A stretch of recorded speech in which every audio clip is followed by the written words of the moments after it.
Hi sir, क्या कहेंगे आप? அப்போ ஆந்தனி தாஸை காட்டுவாங்க. ஆந்தனி தாஸோட ஃபர்ஸ்ட் ஷாட் லியோவுக்கு முன்னாடி. இந்த ஒரு விஷயத்தை நீங்க எல்லாரும் மீம்ஸ்ல நோட் பண்ணிருப்பீங்க. அதாவது ஆந்தனி தாஸுக்கு பின்னாடி ஒரு விங்ஸ் இருக்கும். அதாவது ஒரு கெட்டவன் நல்லவங்கிற ஒரு வேரியேஷன் காட்டுவாங்கல்ல. ஒரு டெவில் கிரவுனு, ஒரு ஏஞ்சல் கிரவுனு, அந்த விங்ஸ் எல்லாம் வச்சு இவன் நல்ல மனுஷன்பா. பட் ஆந்தனி தாஸ் வந்துட்டு கெட்ட மனுஷனாச்சு. அவனை எதுக்காக இப்படி நமக்கு ப்ரொஜெக்ட் பண்ணணும் அப்படின்னு கேட்டீங்கன்னா, ஆந்தனி தாஸ் வந்துட்டு டெவிலாவே இருந்துட்டு போட்டோம். பட் லியோவுக்கு முன்னாடி லியோவை கம்பேர் பண்ணா அவன் ரொம்ப ரொம்ப ரொம்ப ரொம்ப நல்லவன். லியோவுக்கு முன்னாடிலாம் இவன் ஒரு குழந்தை. சோ அதை தான் அங்க கன்வே பண்றாங்க. அண்ட் சேம் அதே மீம்ஸ்லயும் பார்த்திருப்பீங்க. லியோவுக்கு மேல அந்த டெவில் கிரவுன் இருக்கும். பட் ஆனா ஆந்தனி தாஸ நல்லவனா காட்டின அடுத்த ஷாட்லயே லியோவை வந்துட்டு டெவிலா காட்ட மாட்டாங்க. அதை காட்டுவாங்க, நான் சொல்றேன்.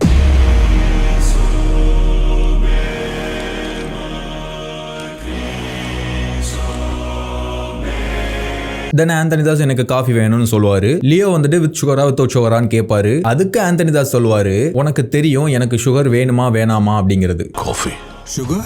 உனக்கு தெரியும் எனக்கு சுகர் வேணுமா வேணாமான்னு. சோ இப்படி அவர் சொன்னதும் அதுக்கு லியோ ஒரு ஆன்சர் பண்ணுவாரு. உங்களுக்கு சுகர் வேணுமா வேணாமான்னு எனக்கு எப்படி தெரியும்? சோ இதுல தெளிவா தெரியுது, டோட்டலா நம்ம பார்த்திபன் ஒருத்தனா வாழ்ந்துகிட்டு இருந்தோம் அப்படிங்கறத மறந்துட்டாரு. ஏற்கனவே செத்து போன பார்த்திபனா வாழ்ந்துகிட்டு இருந்தாரு. இப்போ அந்த பார்த்திபனும் செத்து போயிட்டாரு. சோ பார்த்திபன் அப்படிங்கிற ஒருத்தனே இதுக்கப்புறம் கிடையாது. சோ இந்த இடத்துல லியோ வந்துட்டு முன்னாடி பார்த்திபனோட பிஹேவியர் இல்லாத மாதிரி, அதாவது ஒண்ணுமே தெரியாத மாதிரி, ஒரு அப்பாவி மாதிரி, ஒரு பயந்த மாதிரி, ஒரு இன்னசென்ட் மாதிரி, அது எதுவுமே இதுக்கப்புறம் வரக்கூடிய மூஞ்சில இருக்காது. சோ லியோ அந்த இடத்துல தனக்கு தெரிஞ்ச ஒரு விஷயத்த தெரியாத மாதிரி ஆக்ட் பண்றாரு அப்படிங்கிறது தெளிவா தெரியுது. தென் ஆந்தனி தாஸ் வித் சுகர் அப்படின்னு சொல்லுவாரு. ஒன்னே லியோ காஃபி மிக்ஸ் பண்ணுவாரு. அப்ப ஆந்தனி தாஸ் அவரையே வாட்ச் பண்ணிக்கிட்டே இருப்பாரு. அப்போ அந்த இடத்துல ஒரு விஷயம் நடக்கும்.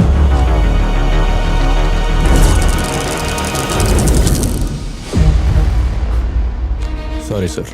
சோ இதுலயே தெளிவா தெரியுது, ரொம்ப நாளைக்கு அப்புறமா முழு லியோவா லியோ தன்னை ஃபீல் பண்றாரு. சோ அவரால் அவருடைய பிஹேவியர்ஸை ஹைட் பண்ணி வச்சுக்க முடியல அண்ட் ஆக்ட் பண்ணிக்கவும் தெரியல. அண்ட் இன்னொன்னு, இது மூலமா ஆந்தனி தாஸுக்கு ஒரு வார்னிங் கொடுக்கற மாதிரியும் ஒண்ணு பண்றாரு. தேவையில்லாம இப்படி வந்துகிட்டு இருக்காத, வீணா என்ன கோபப்படுத்தாத, நான் யாருன்னு உனக்கு தெரியுதா அப்படிங்கறத அவர் வேணும்னே காட்டுற மாதிரியும் தெரியுது. அந்த சாரி சொல்ற அந்த கண்ணை பார்த்தாலே தெரியும் உங்களுக்கு. Sorry sir. தென் அதை ஆந்தனி தாஸை பார்த்து கன்ஃபார்ம் பண்ணிட்டாரு, இவர் லியோ தான் அப்படிங்கிறது.